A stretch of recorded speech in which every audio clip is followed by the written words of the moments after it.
皆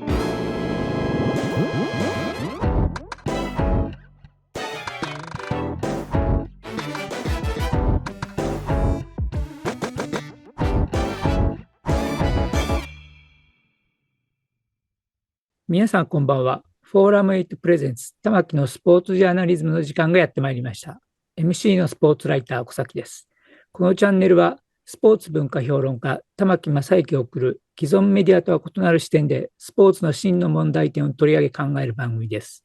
コメンテーターの玉木正之さんです。よろしくお願いします。はい、今回もよろしくはい、お願いお願します。いします。今回もアスリートは主張するとはい、いうタイトルで、日本のプロ野球に労働組合が生まれた経緯、はい、これを木村さんがはい、本にされたので、それを取り上げて、木村さんにゲストとしてはい、出てもらってます。次回もこの話をしますけれども、次回はストライキの話を中心に、今回は労働組合が生まれた話を中心に話を聞いていきたいと思います。それです。木村さん、よろしくお願いします。よろしくお願いします。この本の中で労働組合作られた時の話、非常に興味深かった。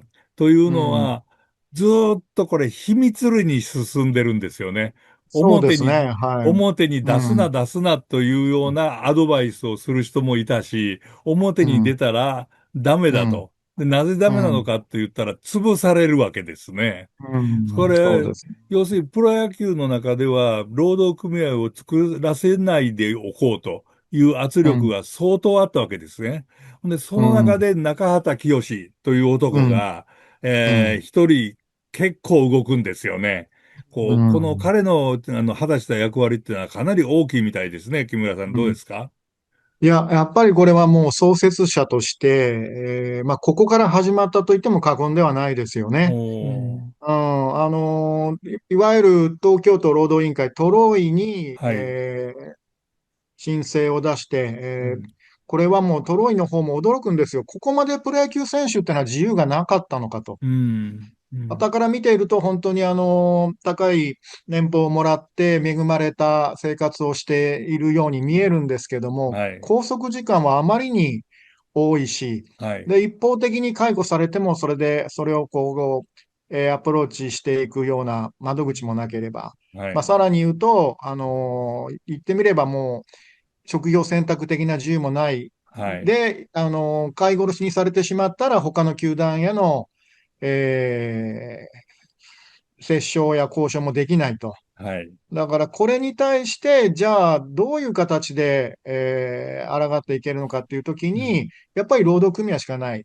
それまでうん、まあ社団法人ではあったんですけども、はい。それは要求はできないんですよね。だからそうそうするともうですね。ほとんど言ってみれば、話だけ聞いておきましょうということうで、どんどんん、どんどんいろんなものが搾取の中で取り上げられていって、で、それをまた、巨人の選手だった中畑氏はい、が、ある種、現役時代に泥をかぶるような形で立はい、ち上がっていったっていうのは、これはやっぱりすごく、ね、今になってちょうど40年前の11月ですけども、出来上がった時のことがあるがゆえに、その後の うん、FA であったり、ポスティングであはい。ったり、あらゆる権利が、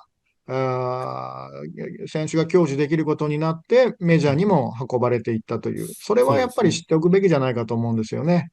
この本の帯にも書かれてるんですけれども、この組織なくして大谷選手の活躍はなかったというのは、これはうん。別に本を売るジャックでも何でもなくっうん。て、単なうん。る事実ですよね。要するに権利としての、そうですね。フリーエージェント、FA の権利なんかもうん。勝ち取ってきたということなんではい。すよね。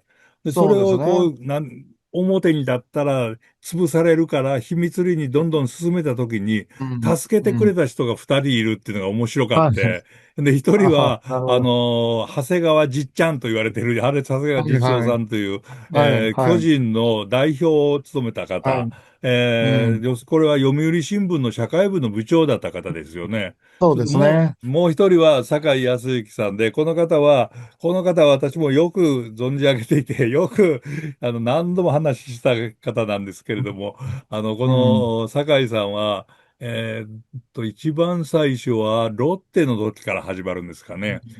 大英そうです。まだの東京オリオンズの頃ですよ東京ね。オリオンズですね。うん。ええ、えそれで大英からロッテに移るときなんかに、岸信介元首相の秘はい、書だったはい。方と一緒に活動する、中村さん、はい、中村長はい、鵬さんという方はい、の、はい、まあ、秘書のような形でいた酒はい、井さんが一緒になっはい。てプロうん、野球界に入ってくると。で、プロ野球にええ、界に入ってきて、その後うん、西鉄ライオンズの、はい、が潰れるという、要するに八百長ええ、事件で潰れるわけですけれどはい、も、そのはい、時に太平洋クラブライオンズを、はい、創設したりして、ものすはごい貧乏球団で苦労されたのが、西い。はい、武ライオンズに変わった途端に、そうなんですよね。日本一のその金持ち球はい。団に変わってしまってっていう中で、ずーっと代表で、うん、プロ野球を担ってこられた方。うん、このうん、方が、この陰で、うん、労働組合が生まれるのうん、を応援してたっていうのは、私はうん、非常によく理解できるんですけれども、うん、うん、要するに組織としてまともなことをしろっていうことだったんでうん、すよね。うん、そうです。そういうこと。うん。まあ、それこそ私なんかよりも玉木さんの方がね、酒井さんの方よくご存知だと思うんですけども、もうそれだけ苦労されて、球界の中で何が、大事なのかと。やっぱりその選手の話を聞いて共存していくこと。うん。で、プロ野球団っていうのは、やっぱり、公共財産であると。はい。オーナーの私物じゃないんだっていうのは彼がはい。導き出した、はい。結論なんですよね。はい。そうですね。で、そのあの、観点からやっぱり労働組合は作るべきだというのが彼の主張でしたよね。酒井さんはよく私に向かっても、野球は公共財だからということを言われうん、ていたんですよね。それうで西武ん、ライオンズの時の球団代表になった時に、うん、オーナーの堤義明さんから、どうしてうん。黒字が出ないんだという、いうことを何度も言なるほど。われたらしくって、なるほそのど。時に、そんなにが欲しいなら、ソープランドうん。作りなさいって言ってね、言い返したっていう、そんなことを聞いたこともありますけれども、ああ、まあ、なるほど。本当は表立っては、球団側の人間ですからね、うん、ある意味で、労働組合作るのに表立ってうん、賛成することはできなかっうん、たと思うんですよね。うん、でも、裏ではうん。中畑さんなんかに、あの、はい。援助というか、援助ではうん。ないですね。アドバイスしたり、はい。助そうですね。言ですね。していたというこええ、とですね。でうもこれ、ん、中畑さんがこの集団を労組を作ろうというきっかけ、うん、特にうん、その中畑さんが、まあ言ってみればですけど、左うん。翼的な思想を持っていたとか、うん。そういう組合志向があったという、そういうわけではなうん。かったんですよね。全くないですね。で、ただやっぱり自分たちの権利を当たり前のようにこう出していきたいと。うん。で、これはもう実は後書きにも書いたんですけども、はい。本当は ON がやるべき仕事だったんじゃなあ、いかと。王さんとか思長嶋茂う。雄さんはい、がやる、要するに球界を引っ張ってきた人が、はい、そのはい、選手たちのことを全部考はい、えて権利の主はい、張もすべきだったと。はい。でもそうですね。それはどうなんですよね。そういうふうに時代の空気が来なかったのか、うん、うやっぱりん、彼らにまだそこまでの意識がなかったのか。うん。まあよく言う、ON はもう別格で、あらゆるうん。ものから自由であったという、あ、それとやっぱ他の選手たちのギャップがすごく大きかったんじゃないでしょうか。うん。なジるほど。ャイアンツでさえそうですから、他の球団はもうもっときつかったと思うんですよね。はいはいはいはい。うん。なるほどね。それおまけうん。に私はそれこそいろいろその後で出てくるストライキのことがあった時なんか、ある意味でもうど真ん中に入っうて、ん。うん。選手会の古田さんなんかともよくうん。話をしてやった時うん。に、その、なんでね、あの、うん。読売新聞というリーダーの新聞社でしょ、新聞うん。社が、労働者の権利をうん。守るとか人うん。権を守る側にあるべきだと。これ、木村さんもうん。書かれてますよね。これははい、書き私、ましたね。はい。プロ野球をずっと取材してるときに、本当嫌になるほどね、この球団のやり方のバカさ加え減、え、ええ、なんでコンプライアンスとかって言葉をええ、こう、うん。無視するのかね、あなたたちはっていう感じがしたんですけど、いかがですか、そのあうん。たりは。もう本当に読売葬儀とかね、徳うん。間公海さんが読飛び出売自身ていった。もうん。戦後はね、そ労働組うです。合がで、すごく頑張ったわけですよね。そうですよ。で、まあ、中日もそうですよね、言はい、論機そう、関として。はい、そうでで、すね。もう彼らはもちろん言うに及ばず、労働組合どういうものかって分かってるはずですし、他はい。のね、いわゆる親会社だって、もう日本を代表するようなみんな大会社じゃないですか。はい、そうで、ですね。社内コンプライアンスでパワハラの問題とかやってるはずなのに、なぜ選手会のことについては、こう、見て見ぬふりをして、うん。労働組合、そこにも書きましたが、労働組合扱いしなかったんですよ、ストの時まで。ああ、なるほど。だかうん。ら、こう、事務折衝とか言葉を巧みに切り替えて、うん。これは労使交渉ではないみたいなところうん。を最後まで、こう、向き合おうとしなかったんですよね。そうですね。なんうん、かそれ本当にナンセンスとしか言いようがないっていう感じがするんですけれどもね、やっぱり。そうですね。でも、そこらうん、辺なんですかね。日本のうん、スポーツ界の、うん、なんて言ったらいいでしょう。先輩後輩の関係であるうとか、ん、その保守的えな、えええ姿勢、そういったものの影響っていうのはやっぱり感じられますか？感じられますよね。だから、うん。いわゆる法治国家ではなく日本は人治国家だっていうね、あ誰が言ってきたから言うことを聞くんだとか、あ。誰あ、はい。が言ったからこうするんだっていう、うん、うん、当たり前ですけど、法の下で人々は平等であったはずなんですけども、うん。特にスポーツ界っていうのは、それがやっぱり横行していますよね、未だにね。いますね。まあ、うん、高校野球の暴力問題であるとか、うん、そういったうん、ことまでも含めて、同じようええな土俵の上にあるっていうのが、うん、やっぱりプロ野球の仲間で、うん、なんうん、て言いますか、入り込んでいるっていう。うん、それはう今んも感じられますか？感じられますよね。ねえ。感じられなんますかっていだろう。うん。う。私、感じられますよね。私が聞くのもおかしいんですけれどもね。私も嫌というほど感じてきたとういうか、もん、う、え何度え私も取材拒否されたかわからないし、プロ野うん、球のNPB からは、今も私は立ち入り禁止らしいんですね。そうなんですね。そうですか。友人に教えられてわかったんですえが、え立ち入りああ、禁止だって言われなくても立ち入りませんよ、私はとか言ってたんですけども。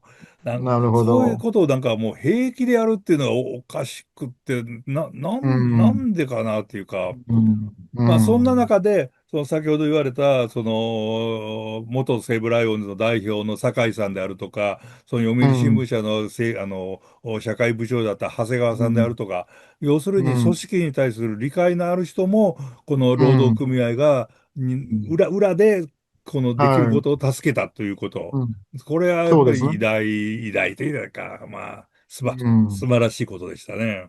そうですその、ね。うん、そのあたりは、逆に言うと、木村さんが書き残してくださったのに、私は感謝しておりますよ、本当は。本当にこち自らこそ。分が課長にいたのに、そういうことを書けなかったことを恥じておりますんで、えあえの、この本はもうプロ野球ファンなら絶対必読本として絶対読まなきゃいけないというのは、これからも大宣伝させてもらいますんで、ありがとうご面白いとざいます。思います。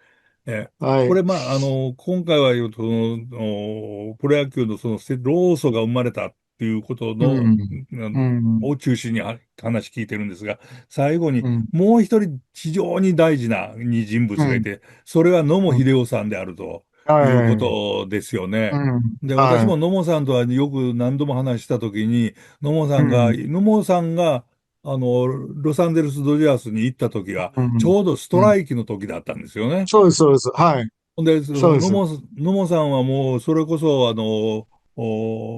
新日鉄堺の時うん、代から、労働組合うん、のことをかなり調べられていて、うん。それで、なるほど。メジャーなんかでも、組うん、合が一体どんな素晴らしいことをしたかってうん、いうのを、本うん、当に勉強されてたの。うこれをん、私も知ってたんで、そのうん、野茂さんが、日本でも、うん、古田さんとかのうん、前で、うん、講義をしたりしたことっていう、うそれもん、書かれていたっていうのがう素晴らしいとん、思ったんですが、やっぱり、うん、これは木村さんも後書きに書かれてますけれども、野茂さんの存在は大きかったって書いてありますね。ええ野茂さんがまさに近鉄とこじれてメジャーにはい。行くって言った時に、まあ、はい。これはまだちょうど FA 権取得の年だったのかな。岡田さんうん。が会おうとしてたんですけど、まあ、うん。結局、制度を変えてから行くべきではないかと、立場的にうん。言うと選手会も野茂さんのメジャー行きには反対だったんですよ。うん。ああ、なるほで、どね。ところが、野茂さんがメジャーに行ってびっくりするんですね。うん。まだ自分の所属も決まってないのに、うん。お前練習場は大丈夫か手配しといたそうそぞとか、契約はこうしろよっていう、一人一人にもう、寄り添ってくれるのが組合選手う。組合、会なんだっていうか、野はい。茂さんはうん、衝撃を受けるんですよね。野それで茂さんが、まあ、そうですね。うん、どうぞ。野茂さんがそのメジャーに行くときには、確か複数年契約に対しはい。て、近え鉄がえ、絶対に嫌だということで、そうです。それなら辞めるって野茂さんが言ったら、ああ、どうぞ辞うん、めろと。自分から辞めうん、ていったら任意引退ですよね。それでうん、日本のプロ野球では他の球団に入れないと。入れない。だからお前うん、困るぞって、まあ、はっきり言ったら脅しですよね。脅しですよ。はい。その時に任意引退でもいいですよって言って任意引退にサインをして、アメリカのええ、球団に入っちゃいけないっては書いてないですよねっていうので出そうです、ていったそうです。っていう、えそうえ、いう経緯やったですね。そうなんですよ。あ、これもだから野茂さんが、まあもちろんメジャーへの、風穴を開けたのもあるんですはい、けど、まあそこでね、今では世界最強の労働組合と言われているアメリカの選手会はい。を目の当たりにするんですよね。これも書いたんですけど、60年代までメジャーリーグももう選手は散々な目に遭ってたんですけそう。ど、それ私逆にちょっと驚くえところがありまして、素ー晴らしいえ選手たちでも年俸がだいたい4000万円いやいや、弱ぐらい、そうです、そうです。3000万円ぐらいだったはい、と。はそれがい。組合の活うん、動をするようになええってから億単位にドーンと跳ね上がるわけですよね。そうなんです。これは考えてみれば、それまで球団に搾取されていうん、たっていうことなんでそうです。すね。メジャーの、だから、オールスターの収益は選手に還元されてなかったらしいですね。そもそも。で、ああ、うヨギル、ん。ええ、ヨギ要するにオールベラとかスター戦、うん、ハンクアロンでももらえてなかったという。オールスター戦というのは各球団の主催ではなくって、そのメジャーのうん、組織の主催したゲームなんそうです。ですよね。そこえでの収え、入は全部メジャーの組織が取っちゃっはい、て、選手にはは全然一銭もいかなかったと。い、いかなかった。何より、野茂さんがそこで帰ってきて、古田さんが当時会長だったんですけはい。ど、まあ、ソウルオリンピックのバッテリーですよね。はい、そうですね。で、メジャーの話を聞かされて、古田さんはそこで、まあ、奮い立つわけですよ。うーん。僕はもう一つ、なるほど。労働組合の意義として伝えたかったのが、まあ、はい。いわゆる単なる労使交渉でね、実際まあそれで FA 権を取得して、ここからまたうん。年俸がガッと上がっていくんですけども、はい。それのみならず、選手としての意思を表明できて、要求できるうん。場ができたと。あ、それはだから、この後続いていく例の大震災の時に、はい。ただただオーナー側が工業的観点からだけで、セ・リーグは通常にやるぞと。はい。震災で困っている人がいるにもかかわらず、それはできないっていうことをちゃんと言える組織であるということ。さらにはい。はい。言うと、1リーグ制にするぞ、それから、統合合併するぞ、縮小うん。するぞって言っうん。たときに、ちゃんとしたストライキを打てる組織になる。はい。意見を集約して、外に発信できて、要求できるという、えーいわゆる年俸闘争だけではなくて、はい。社会性のある団体として、うん。発信していくということが、可能になったっていうのは、なんかこれもまた大きな意義だったんじゃないかとああ、そうで思うんですね。すね。まあ、ストライキについては、まあ、中心になって頑張ったのは古田さん。まあ、当時ヤクルトの選手だったんですけれども、その東日本大震災の時に、やっぱりセリーグも開幕戦をそんなに早く3月の終わりからできるわけないじゃないですかって言って主張したのは広島の選手会の会長から、はい。プロ野球の選手会の会長になった新井さんですね。今、新井さん広島カープのですね。監督やってましたけど。まあ、そのストライキの話なんかを、この次の機会には、話を詳しく聞きたいと思います。そのストライキの時は、私もそのど真ん中にいて、何度か集会に出ましたんで、本当ある意味でこの本は懐かしくも読ませていただきました。本当にいろんなことがあったなと思い出されますが、そのいろんなことを次回、木村さん喋ってください。よろしくお願いします。はい、よろしくお願いします。お願いします。それでは皆さんご覧いただきありがとうございました。次回のフォーラム8プレゼンツ玉木のスポーツジャーナリズムは、今週のテーマ、アスリートは主張するスポーツと政治の関係を考えるのエピソード3、2004年プロ野球ストライキの意義と日本スポーツ界の未来です。引き続き木村さんとともにお送りします。それでは皆さん次のエピソードでお会いしましょう。さようなら。